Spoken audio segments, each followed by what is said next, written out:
But when your sin goes public, Come on. Come on. when your sin goes public, people act like they have none. Me that are without sin, cast the first stone. And I cannot forget the way that he made me cry many nights when I drove in his cars on the way home, not able to take enough showers to wipe the smell of him off of my body. I think that we as Christians should just pray. You know what keeps me up at night? Those same voices. Those powerful voices preaching salvation every Sunday morning. But what if I told you they were living secret double lives?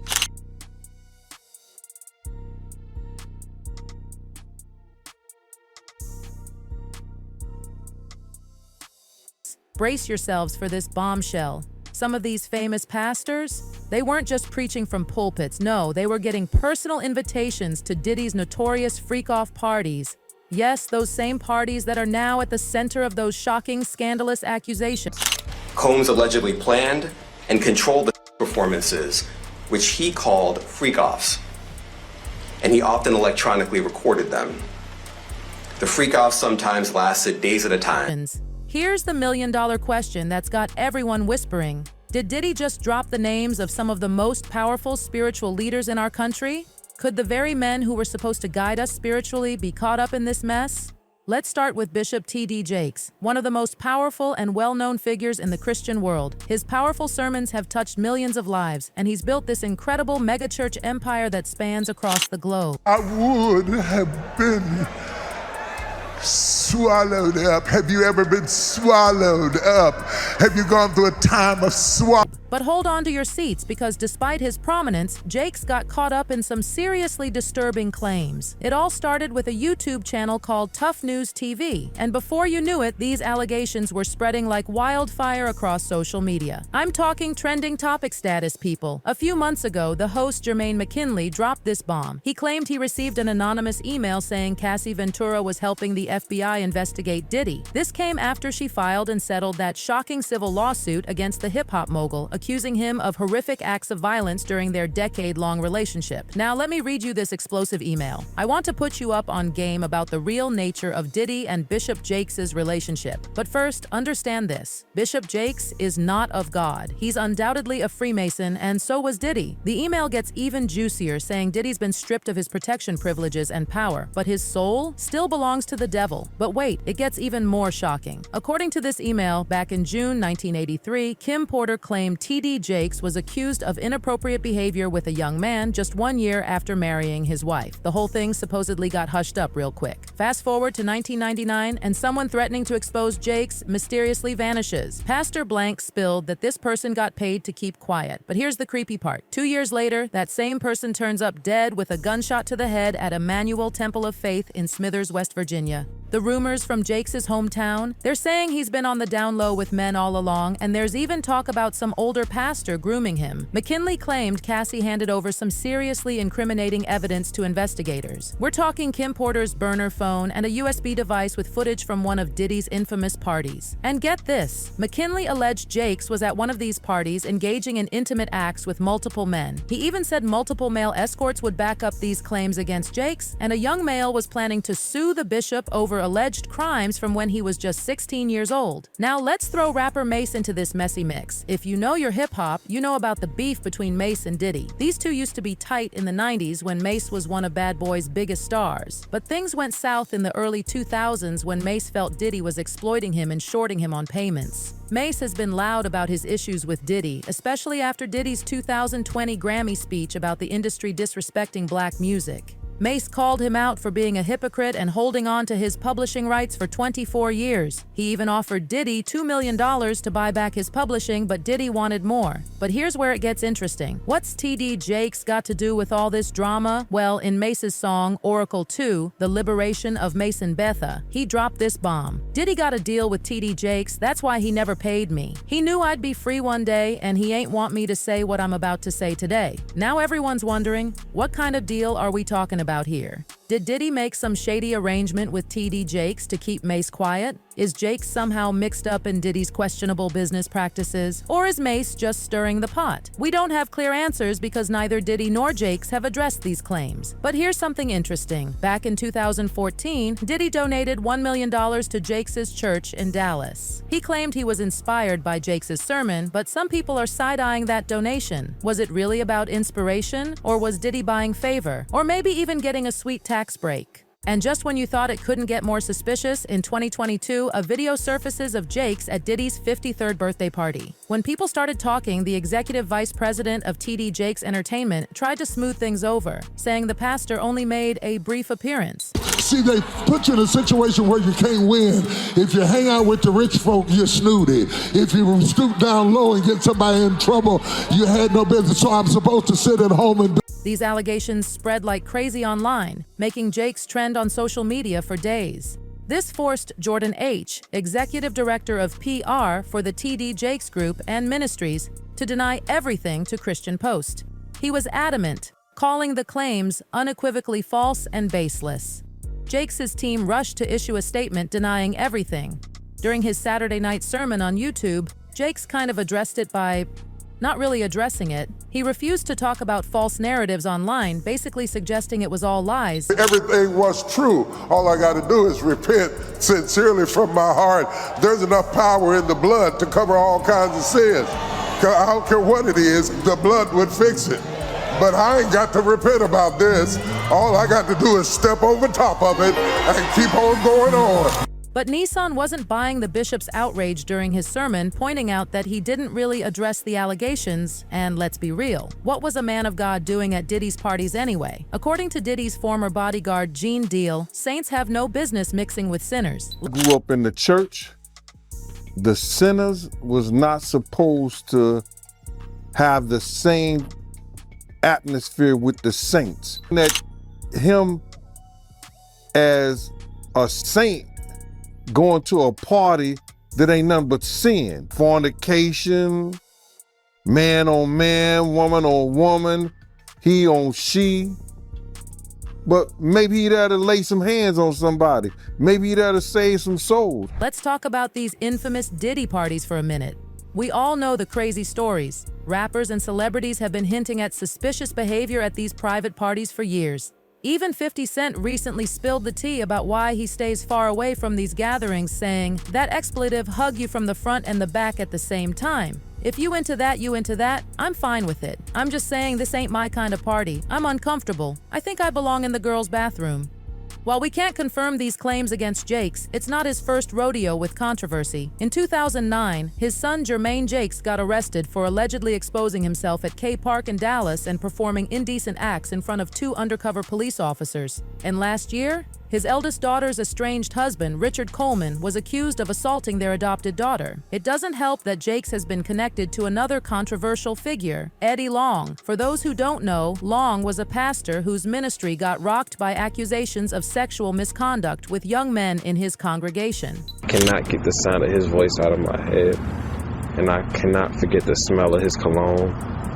And I cannot forget the way that he made me cry many nights when I drove in his cars on the way. So when TD Jakes' name started getting linked to Diddy's notorious parties, people started connecting dots they never wanted to believe. Long had been senior pastor at New Birth Missionary Baptist since 1987, and under his leadership, that church exploded from 300 members to a whopping 25,000. We're talking about one of the nation's largest congregations with TV ministries, international reach, and satellite churches in Miami, Denver, and Charlotte. Long was the whole package, Christian author, gospel singer, and big on that prosperity gospel teaching that faithful followers would be blessed with wealth. And boy, did he practice what he preached. Private jet, $350,000 Bentley, and a $1.4 million mansion with 6 bedrooms and 9 bathrooms. In 2006, his church was so prestigious it hosted President George W. Bush and former Presidents Bill Clinton, Jimmy Carter, and George H.W. Bush for Coretta Scott King's funeral. But then 2010 hit and everything came crashing down. 4 young men men filed lawsuits accusing him of sexual misconduct. This scandal reached way beyond his million-seat cathedral in Lithonia, Georgia. 3 were over 18, but one said he was just 17 when it happened. They claimed Long got them to join the church's elite youth group, then used them for intimacy, buying their silence with money, new cars, housing, and exotic trips. And I cannot forget the way that he made me cry many nights when I drove in his cars on the way home, not able to take enough showers to wipe the smell of him off of my body. The irony, Long was incredibly vocal against homosexuality, leading marches supporting marriage as only between a man and woman, and organizing conferences to reorient gay individuals. It echoed the scandal of Ted Haggard, another megachurch pastor who preached against homosexuality before admitting to activities with a male prostitute in 2006. Now let's talk about prophetess Juanita Bynum. Known for her powerful teachings and spiritual conferences, she's had her share of controversies, but this is next level. She's been linked to Diddy's Freak-0ffs, and while she's denied it publicly, her past scandals make you wonder. Bynum actually commented on TD Jakes' scandals, telling people to mind their business. During her New Year's Eve service in Norcross, Georgia, she couldn't help but draw parallels between her sermon and the rumors. The behind-the-veil gospel singer was preaching about mercy when she touched on this hot topic. Everybody around me can tell you I don't talk about preachers. I don't talk about nobody, because I don't know who's going to have to be my help one day. I don't put my mouth on the people of God because I wasn't there and I don't know. She kept going, saying all this gossip is coming from people who weren't even there when things supposedly happened. Mind your business, she said, then caught herself. Okay, I'ma leave that alone because this ain't no New Year's Eve message. But she showed her support for Jakes, saying, if I get a phone call, I'm running straight to Texas. She wrapped it up with that classic Bible quote, let he who is without sin cast the first stone. Without sin, cast the first stone. But supporting Diddy might be the least of Bynum's problems. She's knee-deep in financial drama, with $1.7 million mysteriously vanishing from 2 of her nonprofit organizations. We're talking annual financial surpluses just, poof, gone from the books. The pattern is troubling. $1,764,427 missing between 2016 and 2021. Sure, they tried to fix things in 2022 by acknowledging surpluses as assets, but what about all that missing money from before? The IRS might come knocking soon, and trust me, they'll go through everything with a fine-tooth comb. We could be looking at embezzlement charges or worse. But money troubles, that's just one chapter in Bynum's scandal-filled story. Her personal life has been a wild ride of lavish spending, domestic violence allegations, and legal trouble. In 2002, she had this over-the-top $1.2 million wedding to Bishop Thomas W. Weeks III. But 5 years later, that fairy tale turned into a nightmare when she accused Weeks of domestic violence. Then Weeks wrote this tell-all book called What Love Taught Me, with their wedding photo right on the cover. He included a chapter supposedly titled, She Wanted to Be the Next Oprah at Any Cost. Weeks ended up pleading guilty and got 3 years probation plus community service. Bynum disappeared for a while after all this drama, then came back as Juanita Bynum 2.0 with a revival in August 2009. That's when she started opening up about her struggles with substance abuse and relationships with both men and women, shocking her followers. But she kept asking for money, telling supporters to sow a seed into her ministry for spiritual blessings. She even asked for 6-figure donations for a prayer room she called a threshing floor. Then she started this International Prayer Institute, charging big bucks for prayer technique courses. The drama continued in 2007 when she didn't pay property taxes on her $4.5 million Georgia estate. She claimed it was for ministry purposes, but the tax authorities weren't having it. And then came that shocking radio interview where she confessed to her wild past. I've been there and I've done it all. I've done the substances. I've been with men. I've been with women. When the shocked host interrupted to confirm, she doubled down. Every bit of it, it's my life. That abuse that I suffered was because I attracted after my own kind. That abuse was already sitting in me.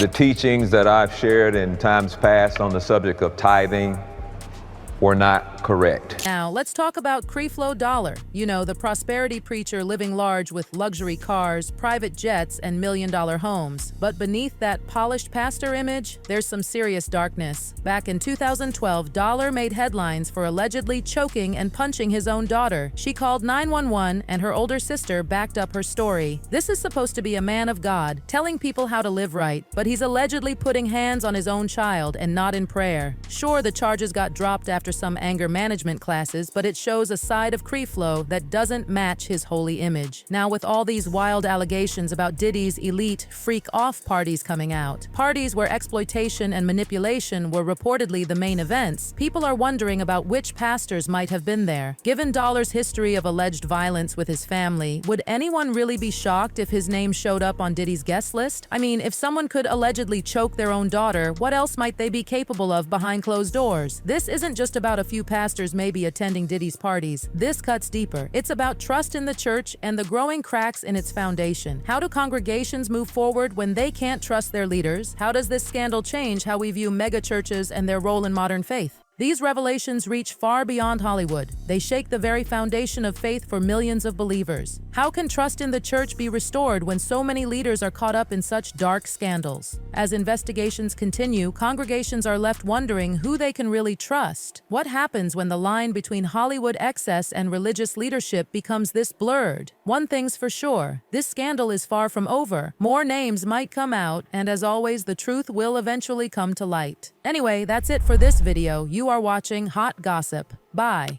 Gossip. Bye. Gossip.